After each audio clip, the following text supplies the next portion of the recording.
고생하셨습니다. 앞에 두 분이 너무 어렵게 만들어 놓으셨는데 어떻게 발표해야 될지 모르겠네요. 예, 블록체인 컨센서스하고 거버넌스 말씀드리겠습니다. 제가 이거를 이제 앞에다 넣어놓는 이유는 항상 어디서 하는지 그런 게 잘 찾을 수가 없어갖고 항상 이거 하면 이거부터 그다음 시간 늘 늦게 가는 때가 있고 그래가지고 오늘 톡은 뭐 비트코인 백그라운드하고 왜 나왔나 저런 게, 그 다음에 현재 문제는 뭐고 우리가 잘해야 볼 게 뭐가 있는지 그거 보고 이제 우리가 연구하고 있는 거 잠깐 소개하고 끝내겠습니다. 그래서 이제 프로블럼이 이제 비트코인 왜 나왔나 이걸 보는 건데, 이걸 보면 이제 페드가 뭐 out of thin air create US dollars 해가지고 이게 뭐 경기를 부양시키겠다고 해서 만들었는데 결국 얘가 가는 데가 에셋 시장하고 하우징 마켓으로 흘러 들어가서 버블이 일어나고, 이 버블이 일어나니까 자산을 갖고 있는 사람들은 더 부자가 되고 그렇지 못한 사람들은 일만 하다가 돈의 노예가 되는 뭐 그런 문제가 있지 않느냐, 이런 이야기들이 이제 제기가 되고 있는데, 이 논문이 이제 그 도이체뱅크 중앙은행에서 한 건데 1% vs 99% 해가지고 해서 100년간의 기록을 조사를 했더니 정말로 그렇더라. 이런 게 나왔어요. 그래서 이제 devaluation of money가 계속되고 promotion of bubble economy, 돈 빌려가지고 투자해라. 그러면 너도 돈 벌 수 있다. 이제 이런 누구죠? 로버트 기요사키 같은 사람들이 이제 나오면서 이제 하는 거죠. 그래서 spending economy, 스pen딩이 좋은 거고 프로덕션이 별로. 원래는 프로덕션 이코노미가 사람들 간의 인터랙션을 통해서 새로운 제품과 서비스를 만들어내면서 비용은 낮아지고 생산성은 높아지고 그러면서 못 사는 사람들도 같이 잘 살게 되는 그런 사회가 이상적인 사회인데, 여기서는 거꾸로 돈 무조건 만들어낸 돈 가지고 쓰면은 경제가 발전한다, 이런 논리로, 이상한 논리로 가게 되는 거죠. 그런데 이제 버블이다 보니까 이 버블이 이제 빚으로 만들어낸 거. 왜냐면 돈을 찍어낼 때마다 미래 세대한테 빚이 되니까. 그러다 보니까 이제 빚이 커지면 이자를 못 갚을 정도로 커지면 이제 팝할 수밖에 없으니까 이제 크라이시스가 온다. 그런데 이제 그렇게 해서 평상시에 이제 버블을 키워가던 기업이나 정부를 페일 시킬 수가 없잖아요. 이제 잘못했으니까 원래는 자유시장 경제 논리에서 페일 시키면 그런 짓을 못하게 되는데, 페일 시킬 수가 없이 큰 게 정부고 투자은행이고 은행들이고, 그래서 too big to fail 프로블럼이 생겨나고, 페일 시킬 수가 없다 보니까 컨그레스가 베일아웃 펀드 만들고 법을 이런 거를 만들어 가지고 구제를 해주잖아요. 그래서 원래는 리스크 테이킹을 크게 해서 베네핏, 즉 서플러, 자기한테 많이 뭔가를 투자에 대한 그 베네핏을 가져갔다 그러면 뭐 스몰 찬스이긴 하지만 페일했을 때는 망하게 만들어야 그래야 이제 밸런스가 맞아지는 거잖아요. 근데 망하지는 않고 계속 배팅만 크게 하는 사람들이 생겨나고, 그런 사람들이 더 돈을 잘 버는 사회가 되고 있다라는 문제 제기들이 있을 때 이제 비트코인이 이제 나온 거죠. 그래서 지금 말한 게 거버먼트, 페드, 컨그레스 이런 사람들이 하는 결정들이 소수의 결정이고, 그 소수의 결정이 여러 사람들한테 다 영향을 미치고 있다. 근데 그 영향을 받는 사람들의 입장에서는 그 결정을 하는데 참여할 수가 없다. 이런 게 이제 문제거든요. 그래서 이제 비트코인이 나왔는데, 비트코인을 잠깐만 이제 살펴보면 비트코인은 P2P, 그죠? Peer to Peer 네트워크 노드. 그래서 attract P2P 노드. 그 다음에 이 노드들이 서로 통신을 하게 해서 인터넷을 통해서 그러니까 장부를 메인테인하게 하고, 그 다음에 이 장부가 열려서 보여지게 하고, 그래서 누구나 찾아볼 수 있게 했어요. 그래서 이제 트랜잭션을 할 수 있게 됐고, 그 다음에 사람과, 그러니까 개인과 개인이 트랜잭션을 하게 됐고, 그 다음에 이게 사람들이 언제나 조인하고 나갈 수 있어요. 그러니까 이게 굉장히 중요한 거죠. 이게 오픈돼 있어가지고 언제든지 들어가고 나가. 그래갖고 이 시스템이 잘못되면 이거는 사람들이 다 빠져나가고 없어지는 거거든요. 그러니까 좋은 시스템이 아니면 사라져버리게 만드는 거죠. 그 다음에 employs a simple consensus mechanism. 그 합의에 이르는 메커니즘이 굉장히 단순해가지고 이해하기가 쉬워요. 그러다 보니까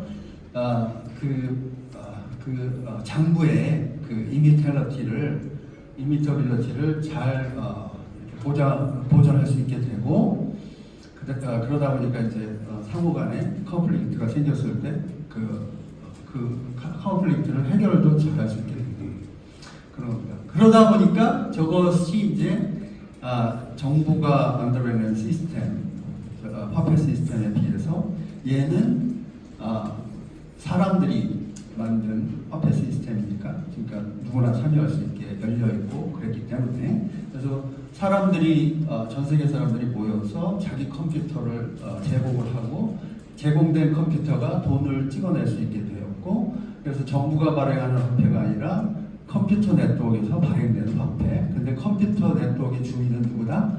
거기에 모여든 우리들이 되는 것이고 그래서 우리가 발행하는 화폐가 되는 것이고 그 화폐를 발행했을 때 시니어리티 이펙트는 우리가 가져간다.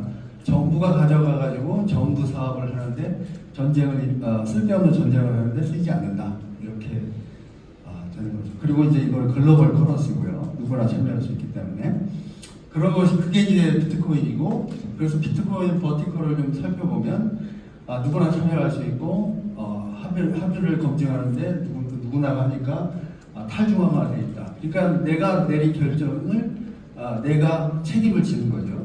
그러니까 남이 누군가가 결정을 내리는 걸 수동적으로 받아들여가지고 거기에 영향을 받는 시스템이 아니라 이제 우리가 참여할 수 있게 돼서 decentralized. 그 다음에 다 열려 있어요. 참여도 열려 있고 벽을 볼 수도 있고 그렇기 때문에 트러스트가 생겨나는 것이고 그런 다음에 또 크립토그래피로 이제 잘 바꿀 수 없게 해놔서 이미터빌리티를 갖고 있고요. 그러다 보니까 신뢰가 생겨났고 코인을 발행하고 있고 그 다음에 이제 암호로돼 있어서 누가 누군지 이렇게 모르게 됐어요. 어너니머티가 어느 정도 보장이 됩니다.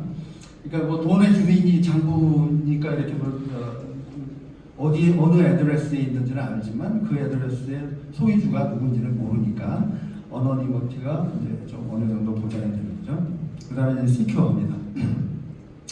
그런데 여기서 보면은 이 크립토 이코노미가 생겨났는데 화폐니까 거기에는 보면 마스터 디자이너가 있고 뭐 사토시나라든지 혹은 비탈릭 부테린이라든지 이런 마스터 디자이너가 있어서 그 사람들이 화폐 발행 스케줄도 결정하고 TPS, Transaction Per Second이라든지 인센티브 메커니즘 뭐 이런 것들을 다 설계를 했잖아요. 그런 마스터 디자이너가 있고 코어 디벨로퍼 그룹이 있고 발룬티어 디벨로퍼 그룹이 있고 이 사람들이 소프트웨어이기 때문에 계속 업그레이드를 해줘야 되니까 그 사람들이 해주는 거죠. 그 다음에 사용자 그룹이 있고 마이닝하는 마이닝 그룹이 있고 그래서 여기는 디자인, 여기는 사용자 이렇게 되는 거죠. 그러다 보니까 이게 결국엔 컴퓨터 망인데 컴퓨터 망을 소유하고 있는 거는 사람들이고 사람들 중에서 사용자 그룹이 있고 디자이너 그룹이 있다. 그러다 보니까 이제 파워 스트럭처, 사람들이 모인 거는 이제 파워 스트럭처가 생겨나는 것이고 그 중에서 우리가 봐야 될 거는 지금 오늘 주제가 디필리피 교수 박사의 그 책에 근거해서 얘기를 하고 있으니까 온체인 폴러시하고 오프체인 폴러시 두 가지로 보면 얘는 마이닝 마켓이 이제 리센트럴라이즈드 했는데 그거는 이제 합의 알고리즘에 좀 문제가 있지 않느냐. 그래서 얘는 온체인에 관한 것이 되고 그 다음에 얘는 오프체인, 그러니까 사람들 간의 폴리틱스. 그래서 프로토콜이 이제 소프트웨어로 써져 있기 때문에 계속 컨티뉴어스 업데이트가 필요하고 그런 업데이트를 결정하는 사람이 누구냐? 그것이 역시 또 소수의 사람이 한다 그러면 그 사람들한테 더 이득이 많이 가는 쪽으로 결정이 내려질 것이고 그런 거는 우리가 원하는 게 아니고 그렇다. 근데 그런 결정이 내려졌을 때 이 크립토 월드에서는 그 마이너라든지 사용자들이 또 받아들여지지 나 이거 싫다.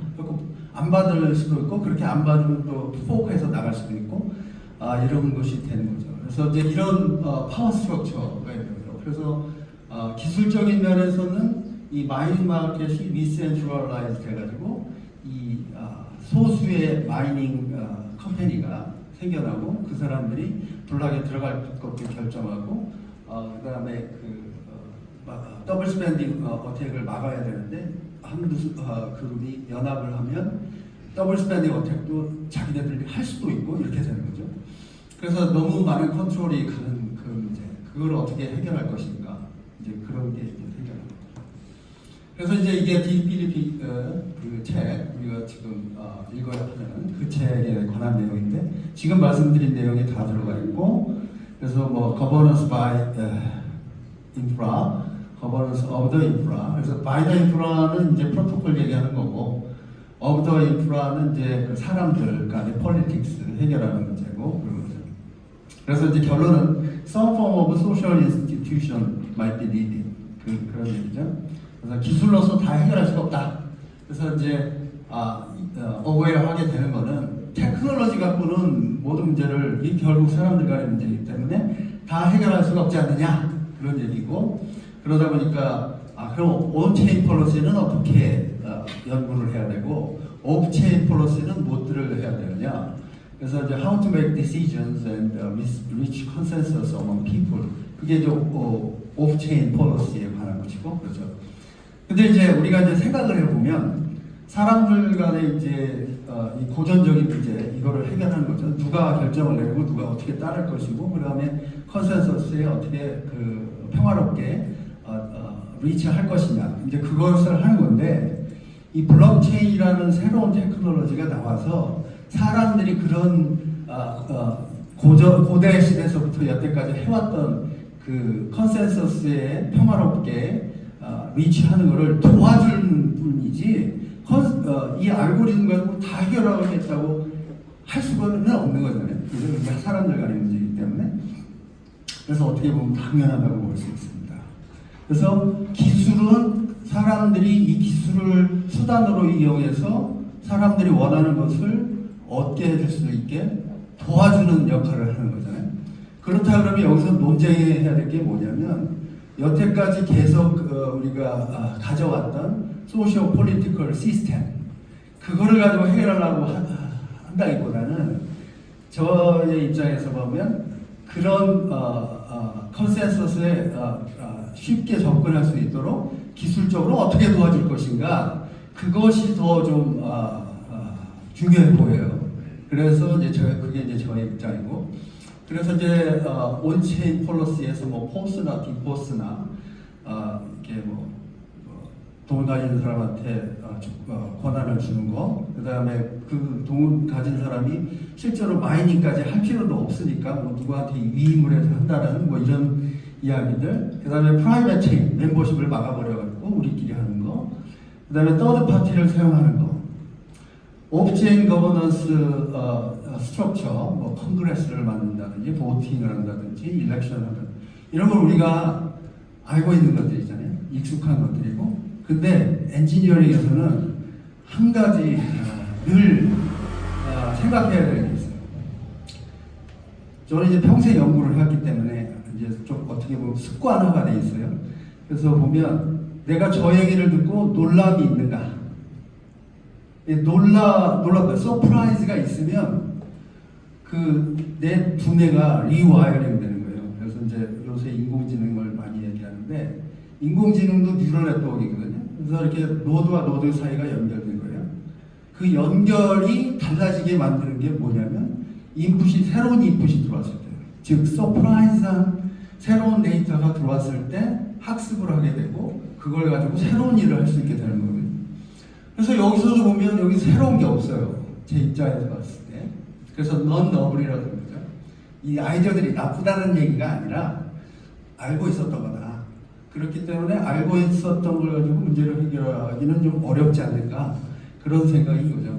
그 다음에 우리가 뭔가를 해결하려고 그럴 때 방향성이 있어야 돼요. 그래서 인공지능도 또 예를 들면 내가 어디로 달려가려고 하는지, 즉 높은 산을 올라가려고 하는데 어느 방향으로 가야 되는지 알고, 그 다음에 스텝 사이즈를 결정하는 거거든요. 얼마만큼 어느 폭으로 어디로 가야 올라가는지, 그걸 알게 되는 거죠. 그래서 디렉션을 알아야 되는데, 그러면 거버넌스가 어떤 5분 남았습니다. 빨리 끝내자. 시간에서 어떤 거버넌스가 좋은가 그거를 알아야 되는데 평등, 그죠? Decentralized, we govern rather than small group does. 뭐 이런 것들을 할 수 있고 그 다음에 우리가 추구하는 거는 결국 이거 아니에요. 우리가 개인과 개인 사이에 자유롭게 인터랙션을 할 수 있게 되면 거기서 프로덕션, 생산성이 크게 높아진다. 그래서 현재는 우리가 얼굴 마주하는 사람, 얼굴 본 사람, 아는 사람하고만 트랜잭션을 해왔는데 블록체인이 나오면서 얼굴 안 본 사람하고도 자유롭게 트랜잭션 할 수 있는 over the globe, 그죠? over the national boundaries. 그러니까 국가와 뭐 나의 사회 소속 이런 것을 벗어나서 새로운 사람하고 만나서 트랜잭트 할 수 있게 자유의지에 의해서 요것 때문에 경제가 발전한다 그러는 게 국부론이잖아요, 그죠?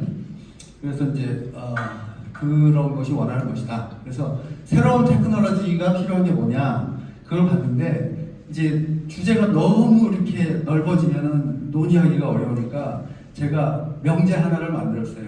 그래서 명제는 프로포지션인데 아직 띠어럼은 아니고 더 많이 증명이 들어가야 이제 띠어럼이 되는 거고 이제 명제인데 이갈리테리언 블록체인이 만들어질 수 있다. 조건이 있는데 제너릭 아이덴티피케이션 테크놀로지가 존재한다는 이거거든. 즉 얘가 풀리면 얘는 너무 쉽게 풀리는 문제다. 그러면 이런 기술이 있느냐, 제너릭 테크놀로지가 있느냐, 그게 이제 퀘스천이 되는 거죠. 만약에 저런 제너릭한 테크놀로지가 없다 그러면 어떻게 하면 적은 비용을 들여서 저거랑 비슷한 걸 할 수 있겠는가? 그러면 얘가 해결이 되니까. 그러면 방향성이 생기고 그 방향으로 연구를 하면 답이 나오는 거거든요. 그래서 여기 이갈리테리언 블록체인에서 제너릭 아이디 테크놀로지가 뭐냐면 결국 비트코인에서 POW로 하려고 하는 것도 이거예요. 그게 뭐냐면 each chip has one vote, 그죠? 한 CPU당 한 보트만 나오게 하면 끝나는 거거든요. 그게 원하는 거예요. 근데 만약에 each chip에서 제너릭 아이디, 내 칩의 아이디가 있어가지고 고유 번호가 있어가지고 자동차의 고유 번호 있듯이 그런 게 있다. 그게 프로퍼티 넘버 1. 프로퍼티 넘버 2는 이 칩의 소유권자가 이게 내 거라는 것을 누구한테 증명을 할 때 꼭 이 아이디만 써야 될 것이 그거죠. 두 번째. 그 다음 세 번째는 타인이 이 사람이 이걸 제시라고 이게 이 칩의 아이디라고 할 때 확인할 수 있어야 될 것. 요 세 가지가 있으면 제너릭 아이디 테크놀로지가 되는 거예요. 그래서 이제 요 세 가지를 하면은 블록체인을 쉽게 만들 수 있고 POW도 안 해도 되고 이렇게 되는 겁니다. 왜? 이제 그거 시간이 없는 관계로 시간이 굉장히 짧은데 easy to understand 문제를 한번 보시면 이런 거예요. 노드가 10개가 있다. 이 노드가 돌아가면서 채굴하게 한다. 근데 이게 인터넷상으로 이 노드가 아이덴티파이가 되는 거죠. 그렇다 그러면 현재 블록에 다음 블록에 누가 채굴할 것인지 정해주는 거예요. 그 다음에 다음 블록으로 그 다음 이렇게 돌아가면서 하면 되잖아요. 근데 얘가 걔야 라는 거를 증명을 못하니까 인터넷상에서 그러기 때문에 POW라고 쓴 거예요. 그래서 얘가 걔라는 거를 증명을 하려고 하는 대신에 컴퓨테이션을 통해서 내가 그 셋 안으로 들어가게 만드는 게 POW거든요. 그래서 이제 그거를 한번 만약에 할 수 있다 그러면 어떻게 되는지 조금 이따 보고 그러면 현재 존재하고 있는 physically unclonable 펑션 같은 거 사용하면 되지 않습니까? 요런 거를 사용하면은 칩이 고유한 뭔가를 갖고 있게 할 수 있지 않느냐. 혹은 이 라디오에도 전파가 나오는데 이 전파가 이 각 디바이스의 그 부속품들이 서로 달라가지고 똑같은 스탠다드를 써도 전파의 특성이 달라요. 조금씩. 뇌파가 사람에서 나오는데 오른손 움직임 상상할 때 왼손 움직임 상상할 때 사람마다 다 각자 다른 패턴이 나오거든요. 그래서 이런 거를 가지고 사람을 특정할 수 있고 그 다음에 디바이스를 특정할 수가 있어요. 그런데 지금 이런 아이덴티피케이션 테크놀로지를 지금 우리가 하고자 하는 그 목적에 쓸 수 있는가? 그 질문을 던졌을 때는 결론만 말씀드리면 노입니다. 왜냐하면 프로퍼티 2, 아까 말씀드렸던 거, 프로퍼티 3를 만족 못 시키기 때문에, 즉 얘는 이게 내 거야 라고 증명할 때, 즉 셀프 소버린 아이디 같은 거 할 때는 자기가 내 주권을 찾기 위해서 얘가 내 거 맞습니다 할 때는 되는데, 다른 사람이 물었을 때 너 꼭 그 아이디만 써야 돼 했을 때 얘가 경제적인 이유가 있으면 다른 수단을 써가지고 새로운 아이디를 만들어서 제출할 수도 있거든요. 그래서 퍼프라든지 SSID라든지 셀프 소버린 디지털 아이덴티티 이런 것들은 그 사람의 데이터 주권을 찾는다든지 주권을 지킬 때는 쓰지만 우리가 원하는 그 증명 용도는 못 쓴다. 그렇게 됩니다. 그래서 제가 보니까 그런 제너릭 아이디 테크놀로지는 없더라. 현재 시점에서. 그래서 it makes us to rely on. 그러면 아까 필리피가 말했던 것처럼 테크놀로지 언론으로는 안 되는 거예요. 그러다 보니까 오프체인 폴리시도 릴라이 하는 거예요. 왜냐하면 현재 솔루션을 제공해야 되니까. 그렇게 되는 거고, 그 중에 믹스드 폴리시를 두 가지만 말씀드리고 끝내겠습니다. 첫 번째가 뭐냐면 이게 굉장히 쉬운 건데 그냥 서드 파티 사용하는 거예요. 그래서 칩이랑 컴퓨터 칩이랑 사람이랑 1대1로 매칭을 시켜서 이게 이 사람 거 이 컴퓨터 맞아 라고 인증해주는 기관을 선정하고, 그거는 오프라인에서 칩 갖고 오고 자기 아이디 갖고 오세요. 국가가 발행해준 그걸 가져오면 레지스트레이션 시켜주고 거기서 해시 값을 만들어주는 겁니다. 그러면 온체인 폴리시에서는 뭐냐면 one person, one ID 이렇게 돼 있잖아요. 그 다음에 그거에 해당하는 애드레스 요게 딱 1대1로 매칭되면 그걸 제너릭 아이디로 삼아서 아까 말씀드렸던 라운드 로빈 패션으로 돌린다던가 혹은 랜덤 코인 토스를 해서 다음 마이너를 결정하는 것을 할 수가 있게 됩니다. 그래서 그 말씀을 시간이 없는 관계로 바로 그림으로 넘어가서 말씀을 드리면 이렇게 되는 거예요. 블락이 있는데 블락 넘버원이 있다. 여기에 이 머클루 해시가 들어가고 그 다음에 타임 스탬프가 찍히겠죠. 그리고 이전 블락의 해시 값이 여기 블락 헤더에 있겠죠. 요 세 개가 있으면 그것을 이전 블락의 해시 값은 여태까지의 히스토리 값이고, 그 히스토리가 달라지면 이 값이 달라지는 거죠. 블락 헤더가 달라지는 거죠. 그럼 그걸 가지고 그 정보를 전부 해시 펑션에다가 넣어서 해시 아웃풋을 만들어요. 해시 아웃풋은 랜덤 넘버이기 때문에 이 랜덤 넘버가 아웃풋으로 나오게 됩니다. 256비트가 나오는데 랜덤 넘버 같이 생겼죠. 그걸 가지고 아이디를 하면 돼요. 근데 그렇게 하면 뭐 10에 77승의 아이디가 있느냐 이런 문제가 생기잖아요. 그런 걸 어떻게 하냐면 그 아이디 풀, 우리가 등록해 놓은 아이디 풀이 가령 10,000개가 있다. 그러면 그 10,000개의 아이디도 256비트로 만들어 놓고 여기에서 해시값이 나온 것하고 비교를 했을 때 제일 가까운 놈이 채굴하기로 한다 라고 결정을 해서 그걸 알고리즘에서 찾아내서 그 아이디를 여기다가 적어 놓는 겁니다. 그러면 넥스트 블락은 얘가 이 블락을 형성을 하고 블락 바디 트랜잭션 모아서 넣고 헤더 값을 다 그 해시 펑션에다 넣고, 그러면 또 아웃풋이 나오고 그 아웃풋이 나온 것을 여기 풀업 아이디하고 비교해갖고 제일 가까운 놈 또 선출해서 여기다 놓고 이렇게 해서 쭉 연결시키면 누가 다음 블락을 채굴할 것인지 공표가 되어 있고, 그 다음에 누구든지 이놈이 적법한 절차에 의해서 즉 온체인 폴리시에 위배하지 않고 선출된 넥스트 블락 마이너가 되는지 확인할 수가 있기 때문에 아까 말씀드렸던 프로퍼티 1, 2, 3가 다 만족되게 되고, 그러면 얘는 이제 해결이 됩니다. 그러면 이렇게 되면은 이제 그 블록체인을 POW 없이도 이렇게 빨리빨리 재련을 해도 그래도 이제 되게 되는 거죠. 근데 여기에서 뭐예요? 캐비엇이 있잖아요. 캐비엇이. 이 솔루션은 어디에서 근거한 거죠? 서드 파티가 있어서 아이디를 피지컬 인포메이션을 OCHF로 넣어주는 서드 파티가 있어서 인증을 해줘야 되고 우리가 그 서드 파티를 믿을 수 있을 때 해결되는 문제입니다. 그게 이제 마이닝 루틴이고요.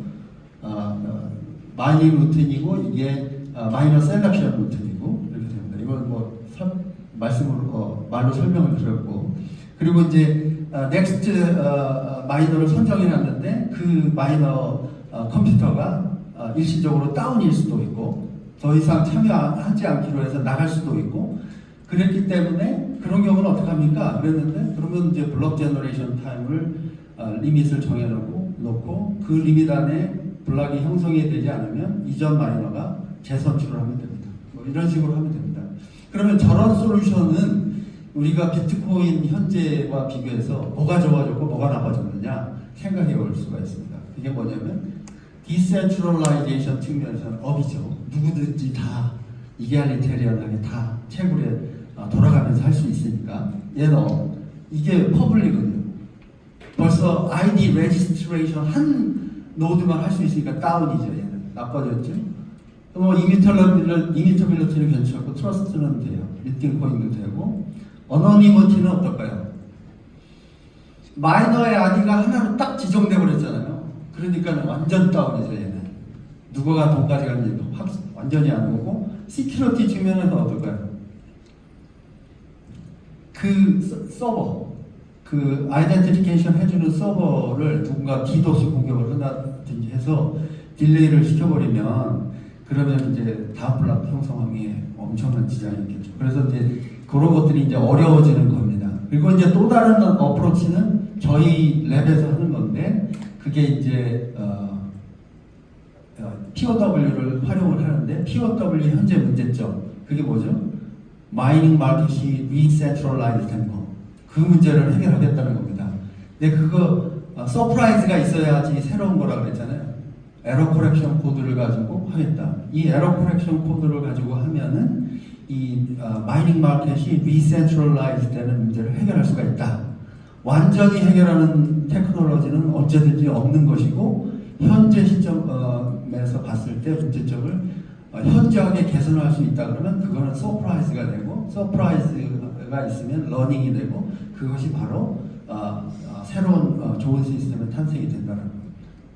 그래서 이제 그것만 말씀드리고 그래서 원하는 현재의 모습은 이렇게 생겼는데 그 마이닝 마켓이 몇 개의 마이닝 컴퍼니가 도미네이트하고 있는 이 문제를 이렇게 좀 평등하게 누구나 좀 해시퍼를 적게 가진 마이너도 할 수 있게 했으면 좋겠다 마이닝을. 그거의 키 아이디어는 마이닝 문제가 고정되어 있기 때문에 ASIC 칩이 나오고 FPGA가 나왔거든요. 그 문제를 해결해 주겠다는 거예요. 그래서 마이닝 문제를 매 블록마다 다른 문제를 내주고 메모리도 혹은 컴퓨테이션도 많이 들어야 이게 할 수 있도록 문제를 바꿔주고 문제 사이즈를 늘렸다 줄였다 할 수 있게 해주겠다 그겁니다. 그런데 그런 수단이 코딩 티어리 역사 중에 있었다. 저렇게 할 수 있는 코딩 방법이 있어서 그걸 할 수 있었다라는 것이고요. 이제 그걸 가지고 했더니 결국 결론이 뭐냐면 결론만 말씀드리면 여기 기술적인 내용보다 이런 게 더 중요하니까 그래서 저런 걸 할 수 있으면 얼마나 이갈리타리안하게 만들 수 있는가 그것만 보고 끝내겠습니다. 그래서 보면 현재 그 비트코인이 10에 20승 정도 해시 파워가 필요합니다. 그런데 이제 역사를 보면 원 CPU로 시작해서 한 CPU가 10에 8승 해시 퍼센트까지 돌릴 수가 있어요. 그랬는데 GPU를 사용하는 노드가 나오는데 얘는 CPU보다 한 100배 빠릅니다. 그래서 이 오더가 이만큼 2 오더라고 매그니튜드가 증가했고 FPGA를 쓰니까 이게 10에 5승까지 늘어났고 ASIC을 쓰니까 10에 8승까지 늘어났어요. 그래서 이 FPGA하고 ASIC이 컴퓨테이션 헝그리 로직의 주 범인입니다. 그래서 이 두 가지를 없애면 요것들만 남게 되고 요것들끼리의 그 해시 파워의 디퍼런스는 커지지 않게 되는 겁니다. 그래서 현재는 세븐 오더스 오브 매그네틱 디퍼런스가 있는데 이 일릿 그룹과 나머지 그룹 간에 근데 FPGA하고 ASIC만 안 만들어지게 해도 못 만들어지게 해도 원 오더라고 디퍼런스밖에 차이가 안 난다. 일릿 그룹과 그렇지 않은 그룹 사이 그런 얘기입니다.